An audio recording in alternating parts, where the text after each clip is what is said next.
Focus करने वाले हैं और उनमें से है इंश्योरेंस सेक्टर। जीआईसी देखिए लगभग 10.5% इस वक्त ऊपर। वहीं बात करें अगर हम न्यू इंडिया एश्योरेंस की, तो यहाँ पर भी 6% से ज़्यादा की तेज़ी नज़र आ रही है। इन दोनों स्टॉक्स को मैं ज़्यादा इस वक्त फोकस करना चाहूँगा क्योंकि इनकी तेज़ी ज़्यादा ध्यान खींच रही है। वैसे ओवरऑल इंश्योरेंस पॉकेट में एक अच्छा मूवमेंट देखने को मिल रहा है और ये जो तेज़ी है ये पिछले कुछ दिनों से जारी है।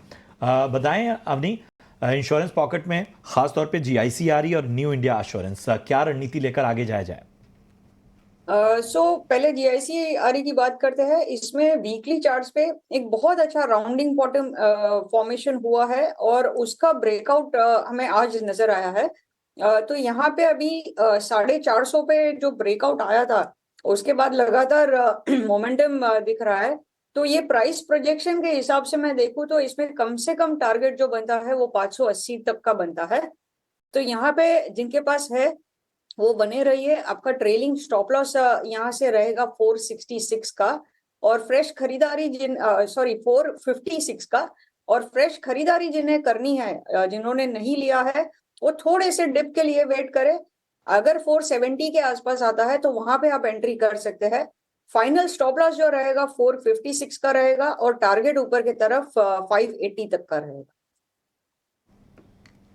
ठीक है, तो ये है राय जीआईसी पर इस वक्त नजर आती हुई। बस आपके पास आना चाहूँगा, ज़रा निफ्टी आईटी इंडेक्स ज़रा देखिए। यहाँ पे हम देख रहे हैं कि आज की शुरुआत थोड़ी अच्छी हुई थी, करीबन 1.5% की तेज़ी के साथ ट्रेड कर रहा था, one of the top gainer भी था।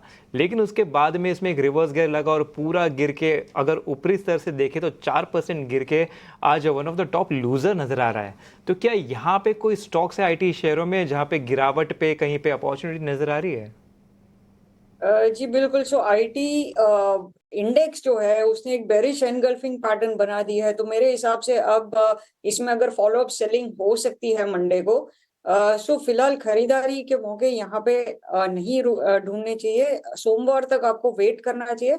सोमवार की ओपनिंग प्राइस एक्शन देख के ही फिर डिसाइड करना चाहिए। तो फिलहाल अवॉइड करना चाहिए, आईटी स्टॉक्स में हाथ नहीं लगाना चाहिए और स्टॉक्स पर भी फोकस करते हैं और इन सब के बीच में ज़रा ध्यान देते हैं सिलेक्टेड फार्मा स्टॉक्स में। आज जिस तरह की मजबूती नज़र आई है, और आज क्या पिछले कुछ दिनों से, और ख़ासतौर पे डॉक्टर रेड्डीज़ लैब अगर हम देखें तो पिछले 3 दिनों में जिस तरह का उछाल यहाँ पर डॉक्टर रेड्डीज़ लैब में नज़र आया है, 9% के आसपास इस शेयर ने उछाल भरी है।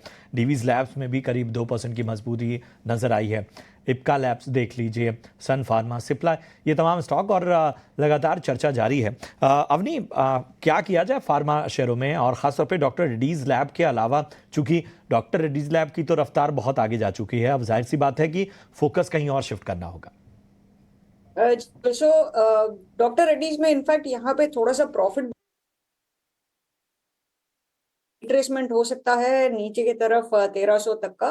तो यहाँ बनता है और आप फोकस शिफ्ट कर सकते हैं लुपिन और डिविस। ये दोनों ही स्टॉक्स में अगले आने वाले हफ्ते में एक अच्छी तेजी हमें दिख सकती है। तो लुपिन का तो ट्रेड मैंने आपको ऑलरेडी स्ट्रक्चर फॉर्म होते हुए नजर आ रहा है।